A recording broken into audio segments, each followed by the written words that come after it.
வணக்கம் நண்பர்களே, மீண்டும் சந்திப்பதில் மகிழ்ச்சி. இந்த பதிவில் காலிஃப்ளவர் கிரேவி சப்பாத்திக்கு செய்ய போகிறேன். அதுதான் வீடியோ பார்த்துருக்கேன். தேவையான பொருட்கள்: பூண்டு, இஞ்சி, தக்காளி, வெங்காயம், பச்சை மிளகா ஒரு 4, தக்காளி ஒரு 4, வெங்காயம் பெரிய சைஸ் வெங்காயம் 2, பாருங்கள் இஞ்சி பூண்டு ஒரு பூண்டு 10 பல் 15 பல் இருக்குங்களா. இது இஞ்சி நல்லா 2 இன்ச் அளவுக்கு. அப்புறம் காலிஃப்ளவரை இந்த மாதிரி கட் பண்ணி எடுத்து வச்சுருக்கேன் ஃப்ரெண்ட்ஸ். அப்புறம் ஸ்டவ் பற்ற வச்சு கடாய் வச்சு எண்ணெய் ஊற்றி தாளிக்க போகிறேன். கடாய் காய்ஞ்ச பிறகு தேவையான எண்ணெய் ஊற்றியாச்சு. ஈரம் இல்லாமல் காயணும் இல்லைங்களா, அதுக்காக சோம்பு பட்டை லவங்கம் போட்டு தாளிக்க போகிறோம். வெங்காயம்,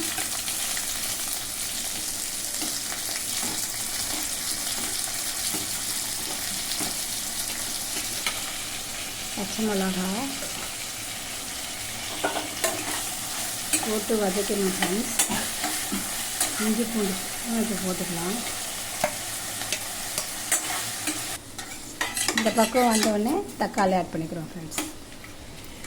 எல்லாத்தையும் கொஞ்சம் நல்லா வதக்கிட்டு ஆற வச்சு மிக்சியில் அரைச்சிக்க போகிறோம். இது எல்லாத்தையும் நல்லா வதங்கின பிறகு அரைச்சி மிக்சியில் அரைச்சி ஆற வச்சு அரைக்க போகிறோம். தேவையான உப்பு.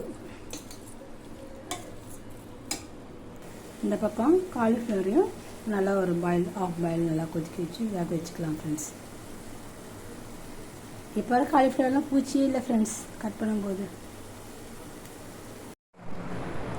நல்லா வதங்கின பிறகு பேன் காற்றுல வச்சு மிக்சியில் அரைச்சிக்க போகிறோம் ஃப்ரெண்ட்ஸ்.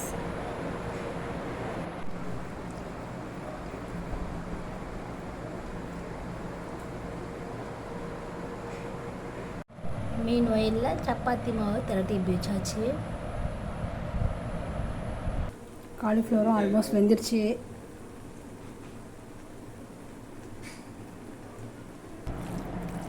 இது நல்லா ஆறணும் ஃப்ரெண்ட்ஸ். மிக்சியில் போடும்போது சூடாக போட்டோம்னா தெரிக்கும்.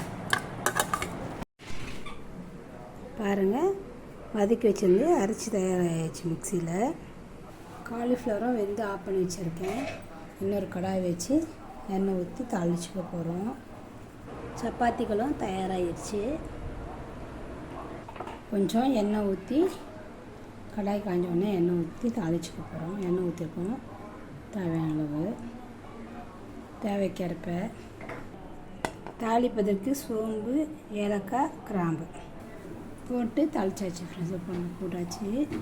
பட்டை, அன்னாச்சிப்பூ, அரைச்சி வச்ச விதை சேர்த்துக்கிறோம்.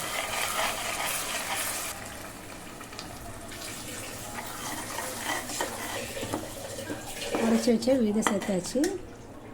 இது மிக்ஸி அலசின தண்ணியும் சேர்த்துக்க போகிறது இல்லை கூட. பாருங்கள், மிக்ஸி அலசின தண்ணியும் இதில் சேர்த்துக்கிட்டோம். ஸோ கிரேவி தயாராகிடுச்சு. இந்த கிரேவி ஒரு கொதி வந்தவுடனே வேக வச்சுருக்க காலிஃப்ளவரை இதெல்லாம் ஆட் பண்ணிக்க போகிறோம். 4 பச்சை மிளகாய் போட்டிருக்கோம். காரத்துக்கு தகுந்த மாதிரி மிளகாத்தூளும் சேர்த்துக்கலாம் ஃப்ரெண்ட்ஸ். நாங்கள் சேர்த்துருக்கோம். நீங்கள் உங்கள் காரத்துக்கு தகுந்த மாதிரி சேர்த்துக்கோங்க. மஞ்சள் தூள் ஒரு சிட்டிகை. பாருங்கள், ஒரு கொதி வந்த உடனே வேக வச்ச காலிஃப்ளவரை இதில் சேர்த்துறோம். வேக வச்ச தண்ணியோடய சேர்த்துட்டோம். அப்போ தான் நமக்கு ஃபுல் சத்து கிடைக்கும். இப்போ இந்த எசன்ஸ் காலிஃப்ளவரில் இறங்கி வரையும் ஒரு குக் பண்ணிக்கணும் ஃப்ரெண்ட்ஸ். இந்த அளவுக்கு நல்லா கிரேவி பதத்துக்கு வரணும் ஃப்ரெண்ட்ஸ். திக்காக வரும்போது கொத்தமல்லி, கருவேப்பிலை நாம் டெக்கரேட் பண்ணிக்கலாம் போட்டு. நல்லா இந்த கிரேவி பதத்துக்கு வரணும்.